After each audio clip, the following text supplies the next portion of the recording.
할렐루야, 할렐루야. 자, 이제 예배 시작할게요. 이제 자리에 다 앉아주세요.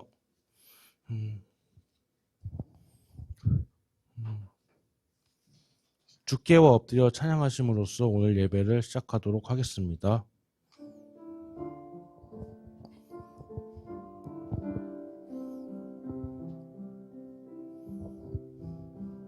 주께와 엎드려 경배드립니다.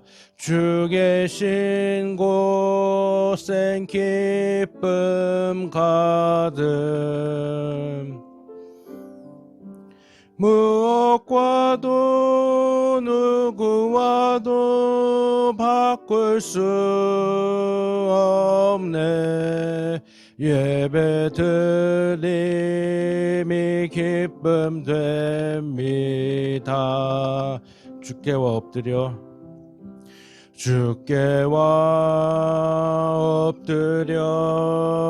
경배드립니다. 주 계신 곳엔 기쁨 가득. 무엇과도 누구와도 바꿀 수 없네. 예배드림이 기쁨 됩니다. 주께와 엎드려 경배드립니다. 주 계신 곳엔 기쁨 가득. 무엇과도 누구와도 바꿀 수 없네. 예배드림이 기쁨 됩니다. 아멘. 보혈을 지나 찬양하겠습니다.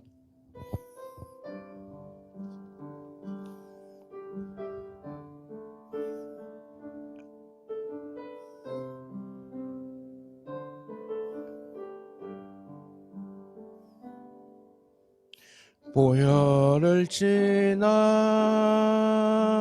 하나님 품으로, 보혈을 지나 아버지 품으로, 보혈을 지나 하나님 품으로 한 걸음씩 나가네.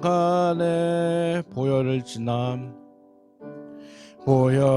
지나 하나님 품으로, 보혈을 지나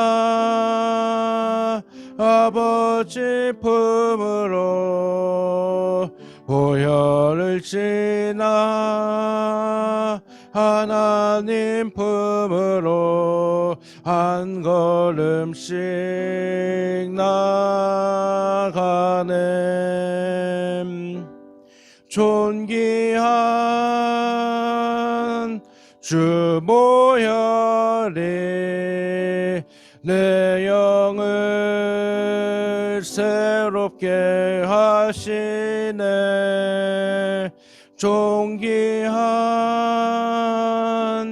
주 보혈이 내 영을 새롭게 하네. 보혈을 지나 하나님 품으로, 보혈을 지나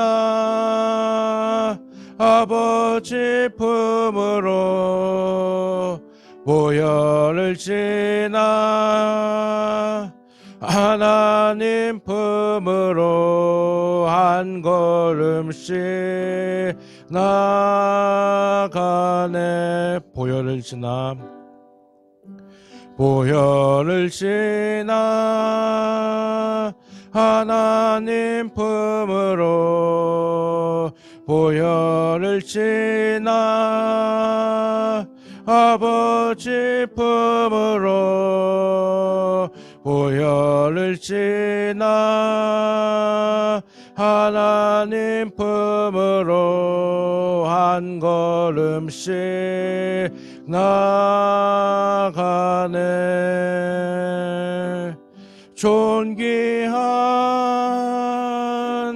주 보혈이 내 영을 새롭게 하시네. 존귀한 주 보혈이 내 영을 새롭게 하네. 아멘. 기도하겠습니다. 하나님 아버지 감사합니다. 오늘도 이렇게 주일을 허락하셔서 하나님께 예배할 수 있게 허락하신 것 감사드립니다. 늘 항상 언제 어디에 있든지 하나님을 알게 해주세요. 지금도 여전히 코로나19 확진자가 많이 생김으로 인하여 그래서 그것 때문에 지금 확진자가 계속 증가되고 많은 아이들이 나오지 못했지만 그래도 나올 수 있게 허락해 주신 것 감사드립니다. 하나님 감사드립니다. 하나님께 늘 항상 감사하며 하나님 인도하여 주시옵소서. 오늘도 말씀을 전합니다. 말씀 전할 때 하나님의 말씀을 잘 전할 수 있게 해주시고 듣는 학생들에게도 잘 들을 수 있도록 주님 인도해 주세요. 사랑이 많으신 예수님의 이름으로 기도했습니다. 아멘.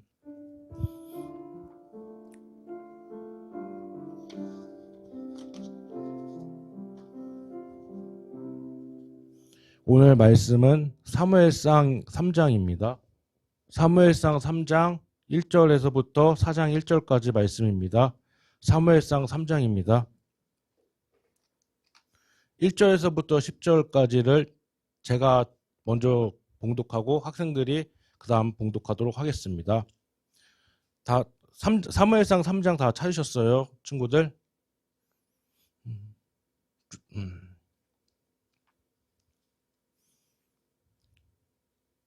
제가 먼저 봉독하도록 하겠습니다. 이에 사무엘이 엘리 앞에서 여호와를 섬길 때에는 여호와의 말씀이 희귀하여 이상이 흔히 보이지 않았더라.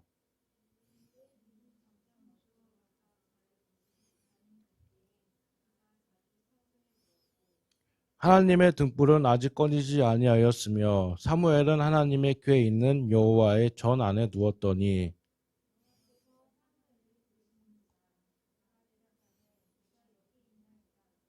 엘리에게로 달려가서 이르되 당신이 나를 부르셨기로 내가 여기 있나이다 하니 그가 이르되 나는 부르지 아니하였으니 다시 누우라 하는지라. 그가 가서 누웠더니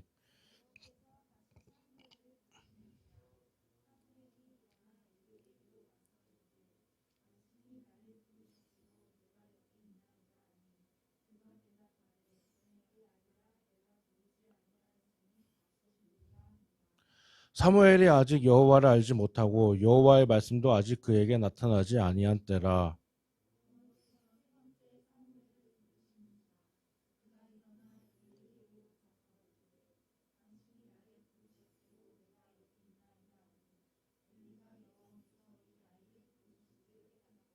엘리가 사무엘에게 이르되 가서 누웠다가 그가 너를 부르시거든 내가 말하기를 여호와여 말씀하옵소서 주의 종이 듣겠나이다 하라 하니 이에 사무엘이 가서 자기 처소에 누우니라.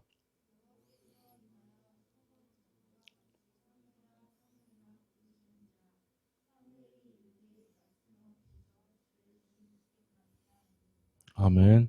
오늘 말씀 제목은 사무엘을 부르시는 하나님이라는 제목을 가지고 말씀을 전하도록 하겠습니다. 한 가지 예화가 있습니다. 옛날에 미국 대통령 링컨이라는 사람이 있었습니다. 작년까지는 트럼프 아저씨가 미국 대통령이었습니다. 지금부터 바이든 아저씨가 미국 대통령이 됐는데 미국도 계속 대통령 시대였습니다. 대통령 시대. 아브라함 링컨은 미국의 16대 대통령입니다. 키가 194cm로 키가 엄청 큽니다. 제가 봐도 아마 이러고 봐야 될 것 같은데 키가 너무 커가지고 예. 그리고 링컨이 어렸을 때는 두 어머니가 있었습니다. 링컨의 어머니 낸시는 개척자의 아내로서 무수한 고난과 빈곤과 싸우면서 링컨에게 두 가지를 가르칩니다. 얘야, 나는 너를 두고 하나님 앞으로 먼저 간다. 나는 내게 좋은 집도 좋은 땅도 많은 재산도 물려주지 못한다. 그러나 나는 내게 이 성경책 한 권을 유일한 유산으로 주고 간다. 너는 한평생 이 가운데 있는 말씀으로 보배를 삼고 재산을 삼고 양식을 삼아 이 교훈대로 살아 나아거라. 그러면 내 길이 형통할 것이다. 이렇게 얘기합니다. 성경책 한 권을 이렇게 준 거입니다. 성경책은 지금도 책 많이 팔리는 도서 중에 한 권입니다. 성경책입니다. 그리고 아주 어렸을 때는 자신의 얘기보다 그 어머니가 링컨에게 성경 이야기를 많이 얘기를 해줬다고 합니다. 저희 어머니도 제가 어렸을 때 성경 얘기를 해주신 적이 있었는데, 저도 성경 만화를 본 적이 있었습니다. 그것을 보고 다윗이 물맷돌로 골리앗을 맞추니까 다윗은 용감하다, 이렇게만 알고 있었습니다. 그리고 모세가 홍해를 갈랐을 때 지팡이로 이렇게 갈라지니까 와, 쫙 하고 갈라지니까 정말 되게 신기하다는 생각이 들었습니다. 모세가 순간 그거 보고 후레쉬맨이라는 생각까지 들었는데, 알고 보니까 다시 성경책을 읽었더니 하루 종일 동풍이 불어서 그렇게 되었다, 이렇게 되어 있습니다. 쉽게 영화를 아는 걸 봤습니다. 제가 어렸을 때였는데, 초등학생이었는데, 그냥 모세 그냥 이렇게 한 번 하니까 이게 물이 쫙 갈라지는 거 모습을 볼 때가 있었는데, 그게 진짜인 줄 알았는데 영화는 약간 좀 픽션이 있었다는 것을 느꼈습니다. 그러나 불행히도 그 어머니는 링컨이 어렸을 때 돌아갑니다. 링컨은 부잣집 아들이 아니었습니다. 그렇다고 해가지고 미국의 유명한 귀족 집안도 아니었습니다. 가난한 농부의 아들이었습니다. 그러나 그는 새로운 어머니를 맞이하게 됩니다. 어머니가 돌아가시고 그 아버지가 어머니를 다시 맞이합니다. 그런데 이 여성이 위대한 분입니다.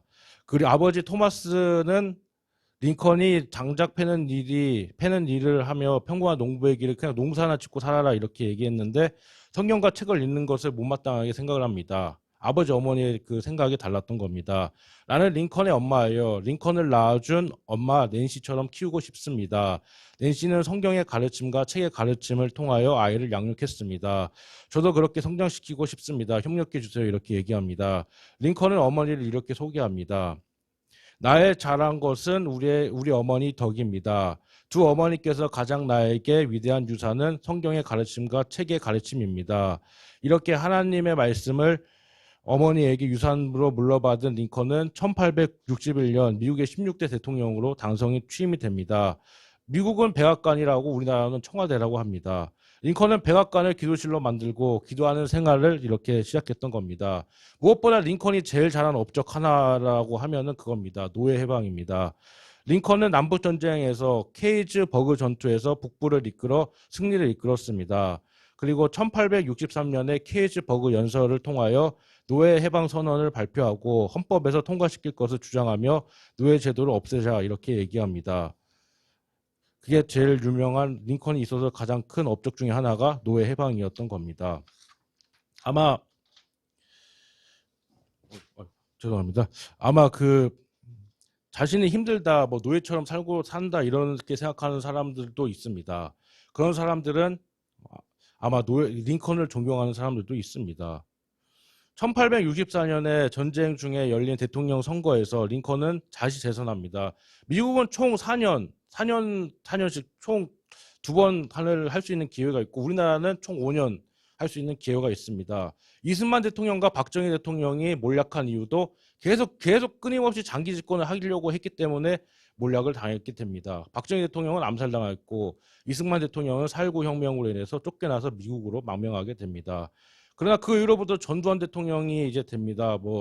보안사령관 투수타였는데 반란 일으켜가지고 대통령이 됐습니다.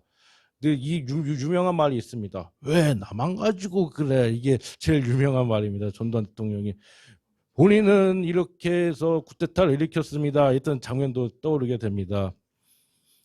그 이후로부터 그냥 7년으로 이제 대통령 하자, 이렇게 자신도 이제 하고 내려놓겠다 해가지고, 그 다음에 6월 민주항쟁으로 인해서 그 다음에 이제 노태우 대통령 때부터 지금 문재인 대통령까지 5년간 이렇게 하게 되는 겁니다. 대통령 하는 게 5년이었습니다. 우리나라도 옛날에 왕정시대 때만 해도 그 왕이 죽을 때까지 합니다. 누가 뭐 쿠데타를 일으켜서 왕을 살해했거나 왕이 갑자기 죽지 않은 이상은 죽을 때까지 왕을 하게 됩니다. 세종대왕도 32년 동안 왕을 했고 영조는 더 오래 했습니다. 52년 동안 했습니다. 정말 대단하다는 생각이 듭니다. 그래서 이 전쟁으로 인해 남북 전쟁으로 인해서 무려 70만 명이 죽게 되고 100억 달러 이상 소모된 비극적인 내전이기도 했습니다. 그러나 노예제도는 폐지되게 됩니다. 그리고 남북군이 항복한 지 닷새 후에 1965년 4월 14일에 저녁 링컨은 아내와 워싱턴의 영화를 보기 위하여 포드 극장이라는 곳에 가게 됩니다. 링컨이 이제 암살을 당하게 되는 겁니다. 거기서 우리의 미국인 사촌이라는 연극 공연 중이었던 연극이 한참 시작되고 있을 때 1시간 정도 지난 후에 남부 버지니아 출신 연극 배우 존 윌스 키 부스가 대통령 전용 관람석이 있었습니다. 그때 부스라는 사람이 총을 꺼내가지고 링컨의 머리를 쏘게 된 겁니다. 그래서 링컨은 암살을 당했고 부스는 도망갔지만 나중에 그 농장에서 죽임을 당하게 됩니다. 링컨의 죽음은 참으로 안타까웠습니다. 훌륭한 대통령이 죽었는데 우리나라도 12.6 사건이 있었습니다. 그 김재규 중앙정보부장이 그 박정희 대통령을 향해서 총을 쐈습니다. 뭐 차이철한테 먼저 쏘고 그 다음에 박정희한테 쏘고 그러는데 뭐 영화에서 보면은 박정희 대통령이 이렇게 하다가 나 괜찮아 이러다가 머리에 총 맞고 죽는 모습을 본 적이 있었습니다. 그것과 마찬가지입니다. 대통령이 암살당했다는 것은 정말 가슴 아픈 일입니다. 우리나라로 그때 박정희 대통령도 지금은 독재자다, 뭐 나쁜 사람이다, 권력을 많이 이용했다 이렇게 해서 평가하지만 그때까지만 해도 슬펐다 이런 얘기합니다. 저희 어머니한테도 이렇게 얘기했습니다. 어머니 그 박정희 대통령 돌아가셨을 때 어머니 뭐 어땠습니까? 하니까 그때도 나도 깜짝 놀랐었고 뭐 북한이 쳐들어올까 봐 걱정도 했었다 이렇게 얘기하신 적이 있었습니다. 그래서 미국 링컨은 암살당했지만 링컨은 미국에서 가장 존경받는 대통령이 되게 됩니다. 자 이제 사무엘상으로 오늘 본문으로 들어가도록 하겠습니다.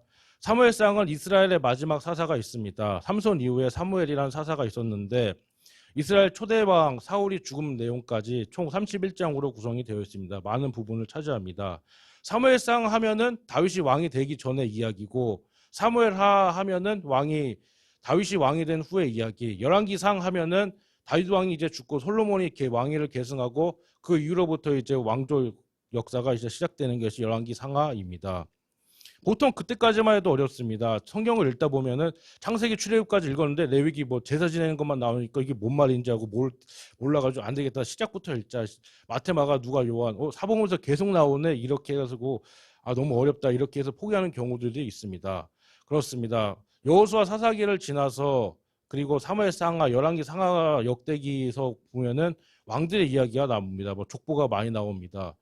뭐 사울, 다윗, 솔로몬 이후로부터 뭐 르호보암, 뭐 북이스라엘 여로보암, 뭐 히스기야도 나오고 나중에 뭐 시드기야 이렇게 나오는데 그 많은 것을 다 이해하기는 좀 힘든 내용이 있습니다. 사무엘의 소명을 받고 사울이 왕으로 즉위한 후 다윗이 골리앗을 물리치는 사건이 중요합니다. 다윗과 요나단의 우정, 친구의 우정, 다윗을 죽이려는 사울의 모습 이렇게 나오고입니다. 사무엘상 초반부는 사사시대 신정체제에서 통일왕국시대로 넘어가는 역할을 하고 있고 이를 통해 하나님의 말씀을 다스리는 신권 정치에서 왕이 지배하는 군주 정치로 넘어가는 역사를 기록하고 있습니다. 사무엘상 1장부터 7장까지는 사무엘이 주인공이 됩니다. 사무엘에 대한 이야기가 많이 되옵니다. 이후에 사울이 왕이 돼서 이스라엘 통치하는 내용이 나옵니다. 사무엘의 출생 과정은 1장에서부터 2장까지 잠깐 제가 간단하게 얘기하겠습니다. 사무엘은 사무엘상 1장에서부터 25장까지 나옵니다. 그런 늙어서 하나님의 마지막 사사로서 역할을 다하게 됩니다. 사무엘은 하나님의 뜻대로 사울 왕과 다윗 왕에게 기름을 부어가지고 왕으로 세우고 신정 정치 체제에서 왕이 이스라엘 통치하는 왕정 시대를 세우는 역할을 하기도 합니다. 이후 사무엘은 이제 늙어서 죽고 이제 사울이 이제 길보아산 전투에서 죽기 전에 엔돌에 가서 자신의 운명이 어떻게 될 것입니까? 라고 이렇게 얘기했을 때 사무엘이 잠깐 등장하는 모습이 나옵니다. 그래서 사무엘이 잠깐 이렇게 환상으로 등장해가지고 사울한테 너와 너의 가족들은 다 멸망할 것이다 이렇게 예언을 했던 적이 있습니다. 사무엘한테는 어머니가 있었습니다. 한나라는 사람이 있었는데 하나님께 기도하며 낳은 자식이었습니다. 아버지는 엘가라는 사람이 있고 어머니 한나가 있고 다른 엄마 브닌나가 있습니다. 엘가나에게는 두 명의 아내가 있었습니다. 첫 번째는 한나요. 두 번째는 브린나였습니다. 브린나도 자식이 있었지만 한나에게는 아이가 없었습니다. 자식이 없었습니다. 자녀를 출산하지 못하여 브린나에게 무시를 당했던 점이 있습니다. 창세기에서도 보면은 아브라함에게 하갈과 사라가 있었는데 하갈은 이스마엘이 있었는데 사라한테 나중에 이삭이 생겼는데 그 전에 아이가 없어가지고 무시를 당했던 적이 있었습니다. 그리고 하나님께서는 한나의 기도를 들으시고 사무엘을 탄생시켜 주었던 겁니다. 한나는 기도한 대로 그 아들 사무엘을 나시린으로 만들고 그리고 하나님께 드리며 그는 실로 법궤가 모셔져 있는 곳에 제사장 엘리라는 사람이 있었는데 사무엘을 맡기고 찬송하면서 2장 글이 나옵니다. 한나의 노래 글을 하면서 이제 고향 라마로 이제 돌아가게 됩니다. 사무엘을 실로에 맡기고 고향으로 돌아간 한나는 삼남 이녀를 얻게 됩니다. 어머니 한나와 헤어진 사무엘은 엘리 제사장에서 제사장 수업을 받으며 이렇게 살고 있었던 겁니다. 이제 본문으로 들어가도록 하겠습니다. 사무엘을 하나님께서는 이렇게 부르십니다. 사무엘상 3장에서는 하나님이 사무엘이 어린 사람입니다. 어렸을 때 소명을 주는 내용이 나옵니다. 보통 이미지하면 떠오릅니다. 아브라함, 모세, 사무엘 하면은 늙은 할아버지 이런 모습이 떠오르고 그리고 요셉이라든지 다윗, 여호수아, 갈렙 이런 사람들 하면은 젊은 사람 대체적으로 이미지가 이렇게 떠오릅니다. 아브라함은 75세 때부터 활동했던 내용이 나왔고 그리고 모세 역시 애굽의 왕자였 40년 동안 애굽의 왕자였을 때는 씩씩하고 용감했지만 그때는 성경 기록엔 별로 나오지 않습니다. 80세 이후부터 광야에서 그 하나님의 일을 했던 내용이 많이 적혀 있습니다. 이때는 엘리 제사장이 이스라엘 통치하던 시기였습니다. 이때까지만 해도 이스라엘은 왕이 없었습니다. 지금으로 따지자면 대통령이 없는 것과 마찬가지입니다. 사사기 21장을 다 보면 12명의 사사들이 통치한 후 엘리 제사장이 통치했을 때 하나님이 사무엘에게 소명을 주십니다. 엘리는 나이가 많이 들어 이거 점점 눈이 어두워져 가지고 앞이 안 보였다라는 내용이 나옵니다. 쉽게 말하자면 노안이 들었다는 겁니다. 사무엘은 하나님의 궤에 있는 하나님의 전에 누웠을 때 하나님께서는 사무엘을 이렇게 부르십니다. 사무엘아 사무엘아 이렇게 부르십니다. 근데 누가 부르는지 모릅니다. 갑자기 만약에 어떤 사람이 있습니다. 만약에 담임 목사님이 계신다고 했는데 갑자기 누가 경훈아 하고 부르는데 목사님 저 부르셨습니까? 그러니까 아니 나 안 불렀어 이러면은 황당할 수도 있습니다. 두 번째로도 또 사무엘한테 이렇게 얘기합니다. 하나님께서는 사무엘아 사무엘아 이렇게 부르셨습니다. 그러나 그때까지는 엘리 제사장한테 갑니다. 엘리 제사장님 절 부르셨습니까? 나 너 안 불렀는데 누가 잘못 들은 거 아니냐 이렇게 되었습니다. 그래서 다시 하나님은 세 번째로 사무엘아 사무엘아 이렇게 불렀습니다. 엘리는 하나님이 사무엘을 부르신 것을 생각하고 엘리가 사무엘을 찾아가 누웠다가 하나님이 부르시거든 주의 종이 듣겠나이다 라고 이렇게 합니다. 하나님께서는 사무엘을 부르시면서 사무엘아 사무엘아 계속 부르십니다. 모세를 불렀을 때도 이렇게 부르셨습니다. 사무엘을 말씀하시옵소서 주의 종이 듣겠나이다 했습니다. 하나님께서는 사무엘을 부르시기 위해 무려 4번을 부르셨던 겁니다. 4번. 어린 사무엘에게 이때는 아마 나이가 어렸습니다. 이것은 하나님께서 사람들과 1대1의 관계를 맺기 위해 원하신다는 것을 보여줍니다. 사도행전 9장에도 보면은 바울 전에는 사울이었습니다. 그때는 하나님 믿는 사람이 아닙니다. 유대교를 믿는 사람이었고 예수님 부활을 하는 사람들을 잡아다가 죽이는 사람이었는데 그 사람이 나중에 그 다메섹으로 가다가 예수님을 만나 변화되어서 이제 바울로 이제 된 겁니다. 그래서 이름의 뜻이 사울에서 바울로 바뀐 이름의 뜻이 큰 자가 작은 자가 되었다라는 뜻입니다. 그래서 예수님을 만나서 예수님과 대화를 했고 사도행전 9장 7절에는 이렇게 되어 있습니다. 같이 가던 사람들은 소리만 듣고 아무도 보지 못하였다라고 기록합니다. 하나님의 부르심의 성격은 지극히 개인적이고 인격적이라는 것을 보여주고 있습니다. 엘리 집안을 심판하시겠다고 이제 하나님께서는 얘기하십니다. 하나님께서는 사무엘을 부르신 후에 엘리의 집안은 죄악으로 가득 찼고 그의 집안은 심판하여서 멸망할 것이다 라고 말씀하십니다. 엘리에게는 2명의 아들이 있었습니다. 홈리와 비느하스라는 사람이 있었는데 나쁜 비록 행실이 어둡고 불량자였고 나쁜 사람이었습니다. 이 둘은 나중에 사무엘상 4장에 아벡 전투라는 역사적인 사건이 나오는데 그때 블레셋과 전투에서 크게 패배합니다. 이스라엘 백성들이. 그래서 이스라엘의 군사 3만 명이 전사를 했을 때 같이 홈리와 비니아스가 같이 이렇게 사망을 하게 됩니다. 3만 명이 죽었다는 것은 어마어마한 일입니다. 지금으로 따지자면 엄청난 병력이 죽었다는 것을 얘기해주고 있습니다. 이때 홈리와 비니아스의 전사 소식을 듣고 엘리 제사장은 그 소식에 충격을 먹어서 목이 떨어져 죽은 사건이 사장에 나타납니다. 사무엘은 하나님으로부터 엘리의 집안이 멸망할 것이라는 말씀을 듣고 엘리가 이 사실을 알까봐 걱정을 했던 것입니다. 그렇습니다. 하나님과 단둘이 무슨 얘기를 나눴는데 자기한테 안 좋은 얘기를 했지 않았을까라는 생각할 때가 있습니다. 만약에 저랑 같이 동역하는 동역자들이 있는데 만약에 같이 일을 하는 사람들이 있습니다. 만약 예를 들어서 뒤에서 막 내 얘기를 하는데 저 사람 나 욕하는 거 아닌가 이런 생각을 할 때가 저도 가끔씩 있습니다. 가끔씩 막 그런 생각을 할 때가 있습니다. 뒤에서 어떤 사람이 날 뭐 욕하는 거 아닌가 이런 생각 할까봐 걱정이 될 때가 있습니다.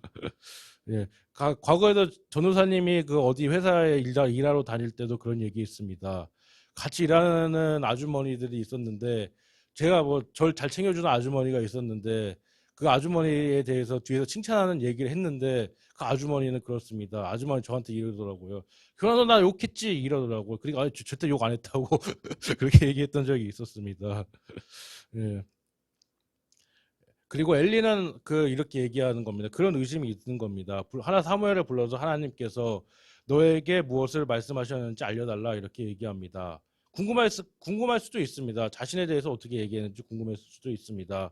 사무엘은 하나님에게 들은 메시지를 엘리에게 전하고 하나님께서 하실 것이라고 대답했던 겁니다. 사무엘 어렸을 때 하나님으로부터 들은 처음 메시지는 엘리 가문이 멸망하겠다는 경고의 메시지였습니다. 이미 엘리도 알고 있는 사실이지만 하나님께서는 사무엘에게 다시 한번 메시지를 주고 이 힘든 시기를 잘 이끌어 나가게 하기 위해서 사무엘을 교훈시켰었던 겁니다. 집안이 하나님을 저버리고 악한 일을 행하면 심판을 받는다는 것을 보여주고 있습니다. 사무엘과 함께 하십니다. 이제 하나님께서는 사무엘이 이제 점점 자랍니다. 어린이였는데 이제 점점 자랍니다. 나이를 먹고 하나님이 그와 함께 하셨다. 단에서부터 브엘세바까지 이스라엘의 선지자가 되었고 하나님께서 실로에서 다시 나타나셔서 모세에게 나타나신 것처럼 사무엘에게 나타나셔서 살아계신 것을 들었던 겁니다. 사무엘이 전한 말은 이스라엘 온 땅에 전파되었고 이스라엘은 블레셋과 전투를 위해서 에벤에셀이라는 곳에서 진을 치게 됩니다. 진영을 이제 갖추게 되는 겁니다. 사무엘이 하나님의 음성을 듣고 선지자의 사명을 하고 있었을 때 블레셋은 이스라엘을 치기 위해 이렇게 침입을 했던 것입니다.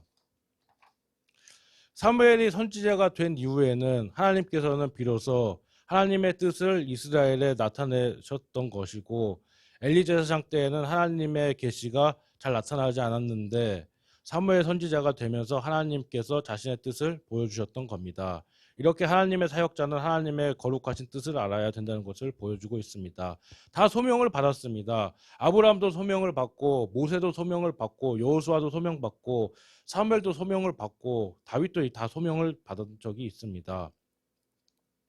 이때까지만 해도 사무엘은 어렸는데 어렸을 때부터 하나님께서 소명을 주신 것은 사무엘이 아마 하나님의 일을 하는 데 있어서 잘하고 그리고 이스라엘을 구원을 시키기 위해서 이렇게 하셨던 것입니다. 사무엘은 또한 중요한 역할을 합니다. 신정 체제에서 왕정 체제로 바뀌어지는 그런 역할을 이제 하게 됩니다. 나중에 다음 주에는 살펴볼 본문이지만 이런 얘기를 합니다. 이스라엘 백성들이 그런 얘기합니다. 우리나라에는 왕이 없습니다. 다른 나라에는 왕이 있습니다. 강대국은 다 왕이 있는데 우리나라 왕이 없습니다. 사무엘 선지자님 왕을 세워주세요라고 해가지고 하나님께서는 처음에 사울을 허락하셨지만 사울도 처음엔 잘했습니다. 처음부터 못한 사람은 아니었습니다. 그리고 용감했고 그리고 전투 싸움도 잘했고 그런데 점점 교만해지고 다윗을 시기하고 미워하게 돼가지고 이제 점점 타락의 길로 가면서부터 이제 사울은 이제 점점 악령이 들어가가지고 점점 죄를 짓게 되었던 겁니다. 사울 위에 이제 하나님의 합파장 다윗이 이제 왕이 되면서부터 이스라엘은 이제 그 강대국이 되어버렸던 겁니다. 그리고 사무엘상에는 다윗이 사울을 피해 도망가는 내용도 나오고 다윗과 요나단의 우정도 나오기도 합니다. 저도 교회에 있다 보면서 우정이 넘치는 두 사람을 봤어요. 두 분을 봤는데 진짜 우정이 넘치는 사람을 봤어요.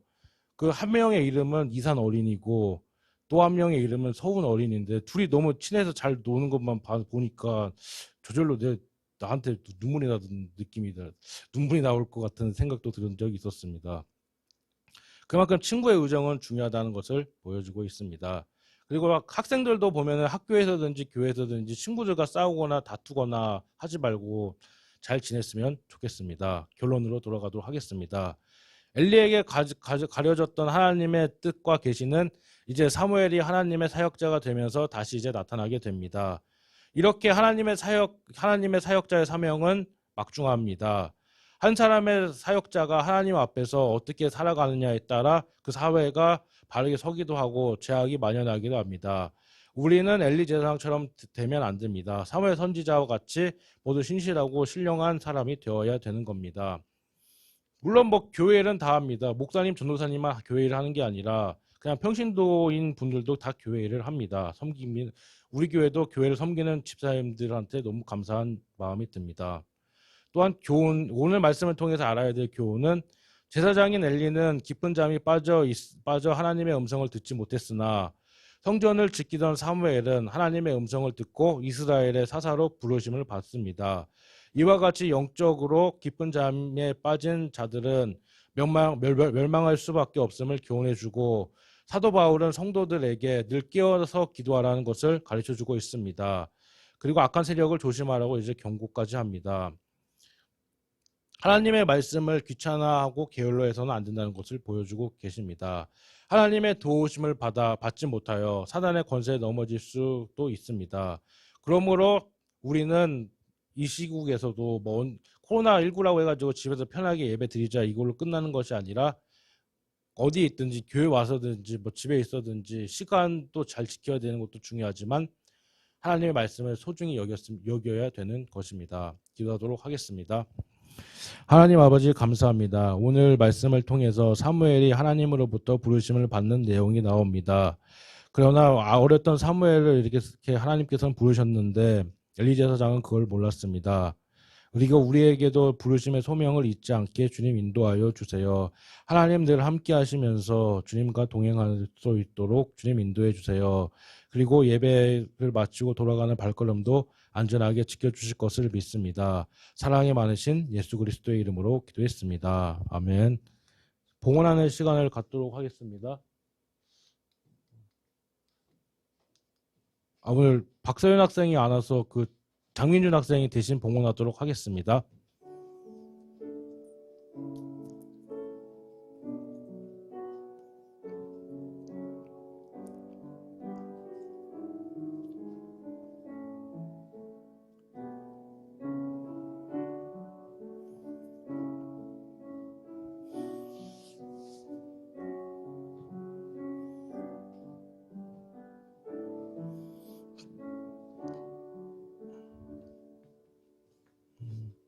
수고했습니다. 자, 광고사항입니다. 다음 주 예배인도도 제가 하고 대표기도도 제가 하도록 하겠습니다. 그리고 예배 시간을 잘 지켜주시고 꼭 헌금 봉투 안에다 넣어서 헌금하도록 하겠습니다. 그리고 이번 주랑 다음 주 4월 2주 동안은 친구들도 학생들도 시험 기간이 있어가지고 이때까지는 또 줌모임을 그냥 갖지 않고 그냥 시험 공부해야 되기 때문에 줌모임을 하지 않고 5월달에 다시 하도록 하겠습니다. 다시 또 새롭고 즐겁게 또 같이 모임을 갖도록 할게요. 그리고 이제 반별로 이제 예배 마치고 반별로 모이도록 하겠습니다. 그리고 주기도문으로 오늘 예배를 마치도록 하겠습니다. 하늘에 계신 우리 아버지여, 이름이 거룩히 여김을 받으시오며 나라의 임하옵시오며 뜻이 하늘에서 이루어진 것 같이 땅에서도 이루어지리라. 오늘날 우리에게 일용할 양식을 주옵시고 우리가 우리에게 죄 지은 자를 사하여 준 것 같이 우리의 죄를 사하여 주옵시고 우리를 시험에 들게 하지 마옵시며 다만 악에서 구하옵소서. 나라와 권세와 영광이 아버지께 영원히 있사옵나이다. 아멘. 할렐루야. 오늘 공과는 제2과 저 부르셨어요입니다. 성경 말씀 구절은 사무엘서 3장 1절에서부터 4장 1절까지 말씀입니다. 등장하는 인물이 있습니다. 사무엘자 하나님, 엘리 제사장, 사무엘을 가르친 대제사장이지만 두 아들의 영적 양육에 실패한 사람, 그래서 홈리와 비나스가 죽음 이후에 엘리 제사장도 죽음을 당합니다. 또한 오늘 본문 말씀의 주인공인 사무엘, 마지막 사사이자 태어날 때부터 하나님께 바칩니다. 한나가 눈물로 기도해서 얻은 자식이 사무엘입니다. 오늘 말씀의 포인트는 이겁니다. 하나님의 백성은 다른 사람들과 그분의 말씀을 듣고 순종하고 나누기 위해 부름을 받았습니다. 오늘 본문 말씀 내용은, 공과 내용은 사무엘은 어머니 한나가 출생한 후에 실로에서 엘리 제사장 밑에서 살았습니다. 어렸던 사무엘은 하나님의 음성을 들었습니다. 하나님은 한 소년에게 찾아와 믿음으로 말씀을 받고 말씀을 믿으며 말씀을 선포하라 가르칩니다. 오늘 12과에서는 우리는 사무엘의 이야기를 공부하게 됩니다. 사무엘의 이야기를 통해 우리는 하나님의 음성을 들을 때 취해야 할 합당한 태도, 그리고 받기, 믿음 선포하기를 알아야 됩니다. 하나님으로 말씀을 받는 것, 주님의 음성을 듣는 것을 배워야 합니다. 하나님은 처음에 사무엘에게 말을 하셨지만 그는 누가 부르지는 모르셔가지고 엘리에게 찾아가 나를 불렀냐고 말을 했지만 너를 부르지 않았다, 이렇게 여러 번, 세 번 반복합니다. 네 번의 음성을 듣고 사무엘은 하나님의 음성을 알고 하나님으로부터 소명을 받았습니다. 그 소명은 그겁니다. 이스라엘을 구원하라는 뜻이었습니다. 하나님께서는 엘리의 가문을 멸망당하고 엘리의 자식들은 다 죽는다. 너는 나의 선지자와 이스라엘의 마지막 사사의 역할을 다하라고 이렇게 말씀을 하시는 겁니다. 사무엘은 하나님의 음성을 듣고 선지자로서 역할을 합니다. 보통 사사기 마지막에 삼손이라는 사람이 나오는데 삼손이 보통 마지막 사사라고 생각하지만 마지막 사사는 삼손이 아니라 사무엘이라는 것을 알았으면 좋겠습니다. 성경은 하나님의 메시지입니다. 총 66권입니다. 신약 27권, 구약 66권 이렇게 되어 있습니다. 구약 39권 해서 총 66권입니다. 여러 가지 분류도 많이 있습니다. 오경, 모세오경, 율법서라고도 하죠. 그리고 역사서, 그리고 시가서, 선지서 이렇게 되어 있습니다. 그리고 복음서도 신약에 가서는 4개의 복음서와 사도행전 하나 역사서, 그리고 13권의 바울서신서, 그리고 공동서신서, 그리고 예언서 요한계시록이 있습니다. 성경은 하나님의 음성이고 메시지입니다. 하나님의 말씀을 읽을 때 하나님의 음성을 들을 수 있습니다. 모든 성경은 다 하나님으로부터 감동이 된 것이고 하나님은 우리가 그분을 알기 원하시며 우리가 가까이 있기를 원하며 우리의 참된 예배를 받기를 원하십니다. 우리는 하나님의 말씀을 간절히 사모해야 합니다. 하나님이 무슨 말씀을 하시든지 그것을 믿음으로 받아야 합니다. 하나님이 나에게 무엇을 했는지 믿음을 받아야 되고 하나님의 주신 능력대로 담대함을 얻어 하나님의 메시지를 잘 알아야 되는 것입니다. 늘 항상 사람들끼리도 카톡이든 문자든 메시지 주고받지만 무엇보다 우리는 하나님의 메시지를 잘 알아야 됩니다. 그래서 우리의 삶에 올바른 신앙생활을 어떻게 해야 될지 삶으로 실천해야 되는 것입니다. 오늘 공과 내용을 마치도록 하겠습니다. 다음 주에 또 만나요. 안녕.